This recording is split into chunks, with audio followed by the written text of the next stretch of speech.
that or not. Arabs were the first ones that started enslaving black folk, and Arabs have been enslaving black folk now for 1,300 years.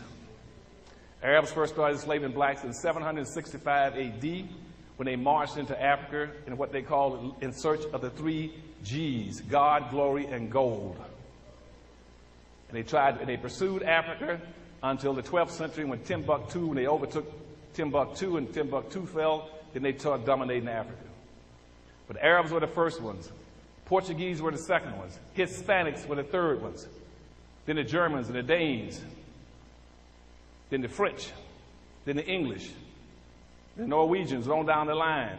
Then lastly was the American Indians. Everybody's enslaved black folk.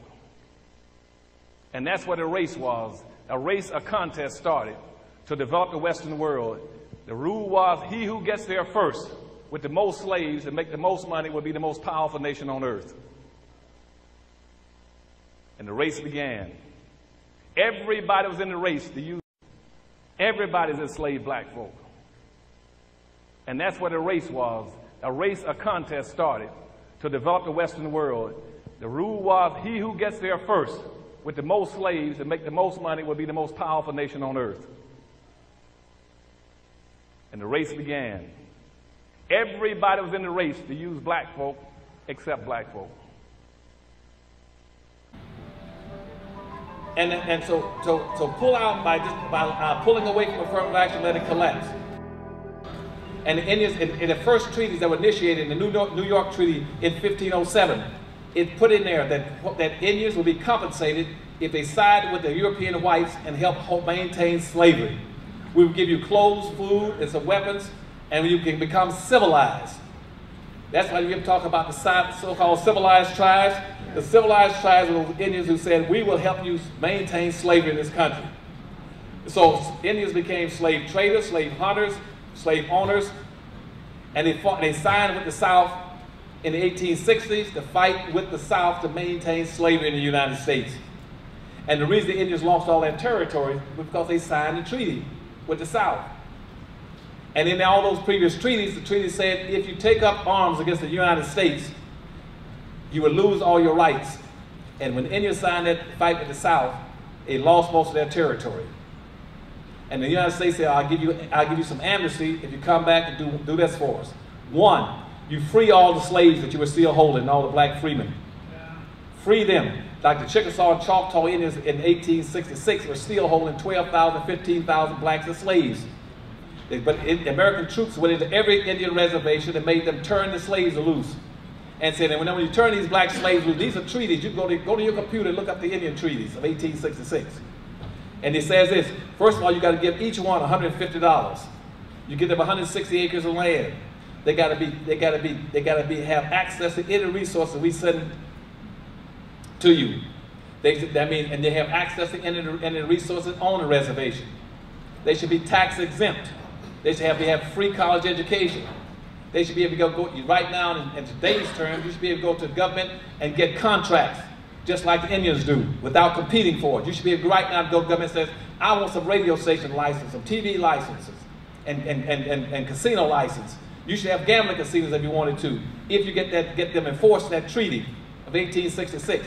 That is a political issue, which means black folk got to get very active. You are entitled to billions and billions and billions and billions of dollars you never got because you're sleeping. You should be raising Cain saying, we're going to the newspapers, we're going to the radio station, we're going to demand that those 1866 Indian treaties be enforced. Now every year, every December, Obama has invited something like 560 some so-called white Indians to the White House to get benefits. They've been getting an average of about $3.5 billion every year. And I said, what else do you want? This past year they got all these licenses for radio and TV stations. Black folks will be saying we're entitled to those same benefits because in the treaties it says that the black freemen and the black Indians' descendants must be treated in all manners similar to white Indians, or what we call $5 Indians. Whites got on the Dawes rolls by paying $5 to the Dawes Commission. They put their name on the rolls and say they were Indians. That's why 90% of the whites in the world in this country now claiming they're Indians are not Indians. They're whites who are just getting unearned benefits again. And you hear people talking about, well, the Hispanics are coming, they're taking their country back. Nobody took the country from them. They got their rear end whipped in the war in 1835. They got in the land, but the United States government still turned around and paid them. They paid them 3 times what the acreage was worth. That's for Texas, Louisiana, Texas, Arizona, New Mexico, and California. They got paid for it. And even though they lost, and the government didn't have to give them anything because they lost the war. And they were talking about, well, they call it, well, the Americans, how about the Indians? They get benefits. Indians were not the original people in this country. They're whites who are just getting unearned benefits again. And you hear people talking about, well, the Hispanics are coming, they're taking their country back. Nobody took the country from them. They got their rear end whipped in the war in 1835. They got in the land, but the United States government still turned around and paid them. They paid them 3 times what the acreage was worth. That's for Texas, Louisiana, Texas, Arizona, New Mexico, and California. They got paid for it. And even though they lost, and the government didn't have to give them anything because they lost the war. And they were talking about, well, they call it, well, the Americans, how about the Indians? They get benefits. Indians were not the original people in this country.